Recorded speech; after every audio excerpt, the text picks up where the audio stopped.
Hello दोस्तों, आप सभी का एक और वीडियो के अंदर स्वागत है, जहां आज हम बात करने वाले हैं वन पीस की कुछ ऐसी कमाल की बैटल्स के बारे में जो हमें आने वाले टाइम के अंदर वन पीस के अंदर देखने को मिलने वाली है। और ये लिटरली में पूरी कम्युनिटी को हिलाकर रख सकती हैं, क्योंकि ये बैटल बहुत ही ज्यादा एंटिसिपेटेड है। और इनकी जो रैंकिंग होने वाली है वो इसी बेसिस पे होगी कि कौन सी बैटल होने के चांसेस सबसे ज्यादा है आने वाले फ्यूचर के अंदर, जिनका हम फैंस को बेसब्री से इंतजार है। तो चलिए बिना टाइम गवाए उन सभी के ऊपर बात करना शुरू करते हैं, जिसमें से नंबर 7 पे सबसे पहले हमें देखने को मिलती है लूफी वर्सेस कोबी की फाइट। देखो, ड्यूरिंग दी चैप्टर 1088 हमें ये चीज देखने को मिलती है कि आने वाले फ्यूचर के अंदर हमारा कोबी गार्प को रिप्लेस करने वाला है, जिसकी झलक हमें काफी बार सीरीज के अंदर देखने को मिल चुकी है। वहीं अगर हम लूफी की बात करें तो वो डेफिनेटली सरपास करने वाला है रॉजर को। तो हमें ये चीज तो पहले से ही पता था कि रॉजर और गार्प के बीच में क्या रिलेशन था, और सिमिलरली हमें ऐसा ही रिलेशनशिप हमें कोबी एंड लूफी के बीच में भी देखने को मिल सकता है, क्योंकि हमारा Luffy king of the pirate and हमारा कोबी मरीन का आने वाला फ्यूचर है, जो आने वाले टाइम में जरूर एक दूसरे से टकराएंगे। अब भले ही ये दोनों एक दूसरे को राइवल मानते हो और एक दूसरे को एडमायर बहुत ज्यादा करते हो, इस वजह से ये फाइट इतनी ज्यादा सीरियस और इंटेंस नहीं होगी, लेकिन हाँ एज अ फ्रेंडली मैच ये जरूर होने वाली है, क्योंकि जिस तरीके से सीरीज की शुरुआत हुई थी ये दोनों कैरेक्टर बहुत ज्यादा इंपॉर्टेंट है और शायद ये खत्म भी इन्हीं दोनों के साथ हो सकती है। तो हाँ, इस फाइट को देखने में मजा तो बहुत ज्यादा आने वाला है। खैर, हमें इसके बाद नंबर 6 पे देखने को मिलती है शैंक्स वर्सेस लूफी। अब देखो, ये फाइट तो बहुत तगड़ी होगी अगर होती है तो, लेकिन इसकी पॉसिबिलिटी बहुत ज्यादा कम है, क्योंकि देखो हम फैंस को हमेशा से ही ये जानना था कि हमारा लूफी कितना ज्यादा स्ट्रॉन्ग हो चुका है, क्या वो कभी शैंक्स को सरपास कर पाएगा। और इन सभी का आंसर हमें तभी पता लगेगा जब वो हमारे स्ट्रॉन्गेस्ट योंको से फाइट करेगा। और जैसे जैसे एगहेड अपनी क्लाइमेक्स में अपनी एंडिंग की ओर बढ़ रहा है, वैसे ही इस चीज की पॉसिबिलिटी काफी ज्यादा बढ़ जाती है, क्योंकि दिखाई दे रहा है ये हम सभी को कि आने वाले टाइम के अंदर हमारा लूफी एल्बाफ की ओर जाएगा, जो शैंक्स की टेरिटरी में आती है। तो हाँ, ऐसे चांसेस है कि हमें वहां पे इन दोनों के बीच में एक फ्रेंडली मैच देखने को मिल सकता है, क्योंकि ऑब्वियसली लूफी उसे बहुत ज्यादा एडमायर करता है। लेकिन अगर शैंक्स से रिलेटेड जितनी भी थ्योरीज हैं उनमें से अगर एक भी सच होती है जो ये कहती है कि वो इस सीरीज का मेन विलन हो सकता है, तो डेफिनेटली ये फाइट हमें बहुत ही ज्यादा कमाल के तरीके से देखने को मिलने वाली है, क्योंकि बहुत सारी चीजें हमें कुक होते हुए देखने को मिलेंगी और काफी सारी चीजें रिवील भी होते हुए देखने को मिलेंगी। तो हाँ, मुझे तो बहुत ज्यादा एक्साइटमेंट है कि आगे इससे रिलेटेड क्या देखने को मिलेगा। खैर, हमें नंबर 5 पे देखने को मिलती है लूफी वर्सेस अकाइनु की बैटल। अब देखो, दोनों बैटल जो हमने इससे पहले देखी है उनके होने के चांसेस कम है, क्योंकि लूफी उन्हें काफी ज्यादा एडमायर करता है अनटिल और अनलेस हमें कोई मेजर प्लॉट ट्विस्ट उनके अगेंस्ट में देखने को ना मिले। लेकिन अगर हम बात करें अकाइनु की, तो ये वन ऑफ द कैरेक्टर है जिसे लूफी लड़ने से पहले एक बार भी नहीं सोचेगा, क्योंकि हम सभी को पता है जब हमारे अकाइनु ने एस को मारा था उस मोमेंट से लेके अभी तक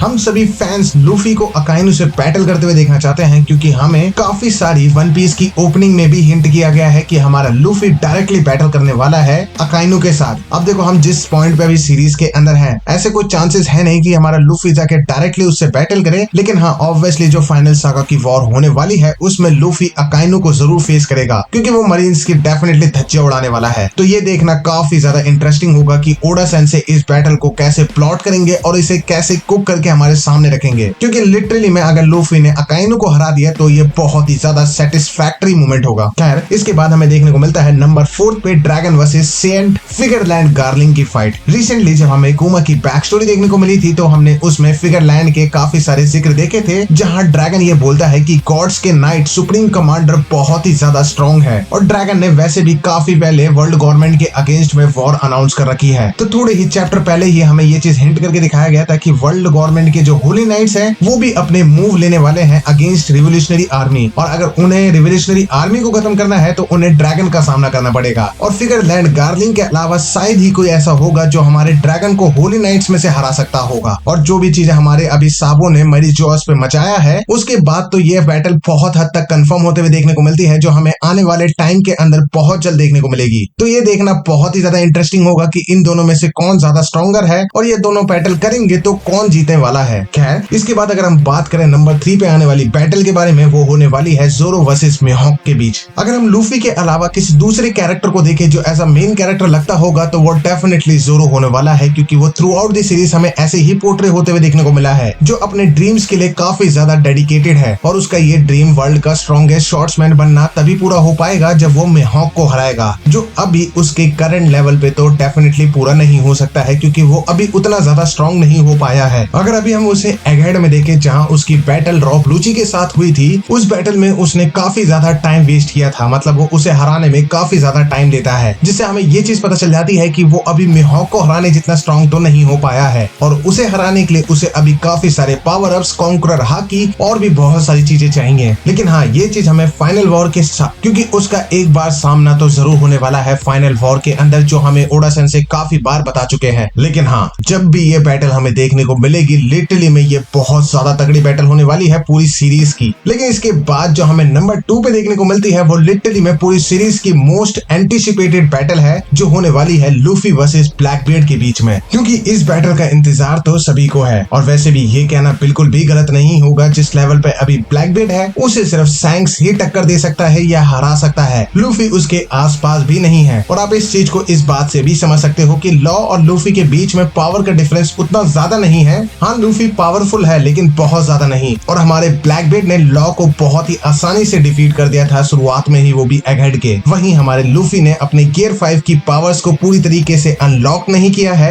और ना ही उन्हें मास्टर किया है, क्योंकि अभी जब हमने उसकी बैटल गोरोसाई के साथ देखी थी तो वो 2 बार थक जाता है, किजारू को भी प्रॉपर्ली डिफीट नहीं कर पाया था, क्योंकि वो गियर 5 को उतनी ज्यादा देर मेंटेन नहीं कर पाता है। वहीं ब्लैकबीयर्ड के पास 2 स्ट्रॉन्गेस्ट डेविल फ्रूट पावर है, ऊपर से उसके पास भी कॉन्करर हाकी है, और ना जाने उसके पास उसकी स्लीव में कौन कौन से वेपन है अभी भी। तो लूफी को उसे हराने में डेफिनेटली बहुत ज्यादा मुश्किल होने वाली है। लेकिन ये देखना काफी इंटरेस्टिंग होगा कि लूफी ब्लैकबीयर्ड को फेस कैसे करेगा और उसके आगे कौन सी टेक्निक्स या फिर पावर अप्स को अनलॉक करने वाला है, क्योंकि ये बैटल लिटरली में होने ही वाली है। एंड इसके बाद एक और बैटल जो हमें इस सीरीज में डेफिनेटली देखने को मिलेगी, वो होने वाली है लूफी वर्सेस ईमू की फाइट। क्योंकि हमने कभी ये चीज सोची नहीं थी कि हमारा लूफी कभी गोरोसाई से फाइट करेगा, और ये चीज हमें एगहेड के अंदर बहुत जल्दी देखने को भी मिल चुकी है। और इस फाइनल सागा की वॉर को डेफिनेटली वो एंड ईमू सामा से बैटल करके ही कर पाएगा, क्योंकि पूरी वन पीस सीरीज हो ही रही है उसी की वजह से, क्योंकि वो रूलर ऑफ द वर्ल्ड है जिसने 800 सालों से पूरे वर्ल्ड के ऊपर राज किया है। तो अगर उसे फ्रीडम चाहिए तो हमारे ईमो को वहां से हटाना ही पड़ेगा, जो वो तभी कर पाएगा जब वो उसको डायरेक्टली बैटल में उतारेगा। और इसका ये मतलब है कि पूरी वन पीस की दुनिया पलटने वाली है, और इसके साथ साथ हमें काफी सारे सीक्रेट्स भी रिवील होते हुए देखने को मिलेंगे। तो हाँ, हमें ज्यादा इंतजार नहीं करना पड़ेगा, क्योंकि ऑलरेडी हमारी वन पीस फाइनल सागा में एंटर कर चुकी है और वो भी बहुत आगे आ चुकी है। और जिस तरीके से एगहेड चल रही है, हमें शायद लग रहा है कि ईमू से बैटल बहुत जल्द होने वाली है। तो हाँ, आप सभी की इन सभी में से कौन सी बैटल सबसे ज्यादा फेवरेट है और आप किसके लिए सबसे ज्यादा एक्साइटेड हो, कमेंट करके बताना बिल्कुल ना भूलें। बाकी मिलते हैं किसी और कमाल की वीडियो के साथ, तब तक के लिए जय Hind and thanks for watching.